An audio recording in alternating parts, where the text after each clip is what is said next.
YouTube decided I'm no longer allowed to use the music in my intro, so now, until I find another one, you're stuck with my voice.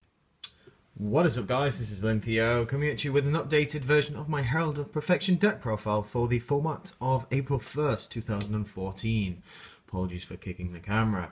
So I'm just going to go straight into it. Don't really need to say much about the Herald deck. Not much has changed because the ban list hasn't really affected us at all. But yeah, here's the deck profile. Anyway, so we have 3 Herald of Perfection, your main boss monster. You want to get to it as quickly as possible, so that is that. To get to Herald, we have 3 DT Manju. Got to stop saying DT, sorry. It's just because they're so pretty. Yeah, Manju at 3 is needed, so that's like your basic kind of ritual bit of the monsters. Then we have 3 Christia, because Christia is a boss. Like Herald and Christia, you just automatically GG, really. So we play 3 of them. Then we play 3 Master Hyperion, one of the most underrated boss monsters around, in my opinion. And Hyperion is just good. To follow Hyperion, we have 2 Earth. I've always said that I don't see the point in running 3 because it doesn't really add anything to the deck as such. But yeah, I prefer 2 Earth. Then we have 3 Venus, because Venus is one of the better agents. And then to accompany that, we have the 3 Shine Balls. Just, yeah, they don't really need to be said much about, to be honest.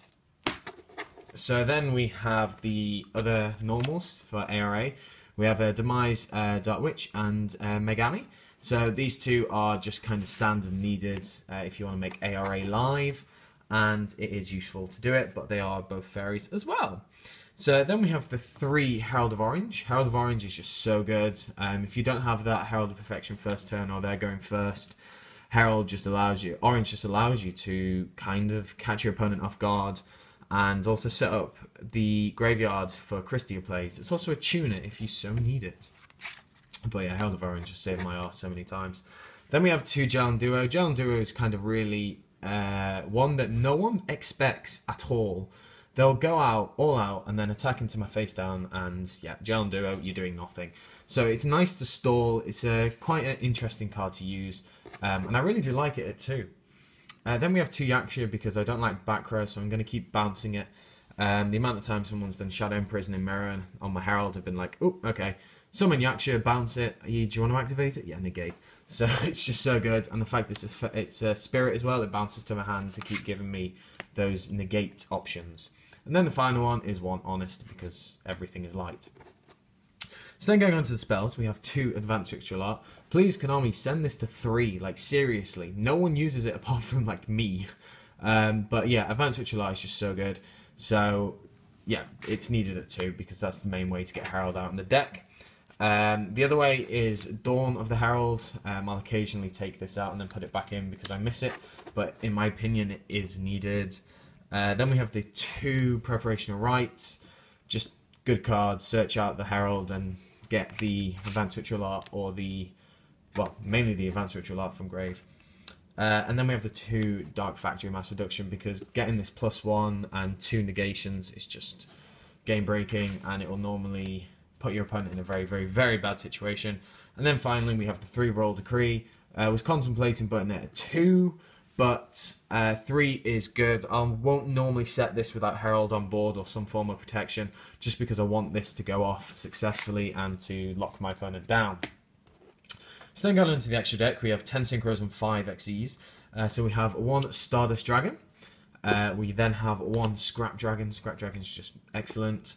And then the 1 Crimson Blader. Finally got my hands on the super one, so it just looks so pretty. Yeah, those are all good because just high level monsters are a thing. Then the level 7s, we have Black Rose, and we also have Ancient Sacred Wyvern, OTK, and Blow Up the Field. Just don't really need to say much about them. Then the level 6s, I'm trying out some new ones. We have HTS Signet and Powered Insectron.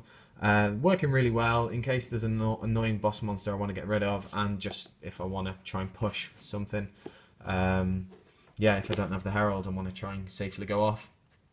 Then the level 5s, we have Catasta and Keeper of Boundaries, Armides, Rex, Bujans, and just good in general. And then the final one, the Synchros, is 1 Armory Arm, just in case I ever do want to go into it, it is there as an option. So then the Xyz, we have 1 Evil Sworn Exeter Knight, because he is broken. 101, because he is also broken. And then we have Daigusko, Phoenix, Dark Mist, and Gachi Gachi. I regularly go into these three, and they just give me a bit more options for the deck. So it is really nice.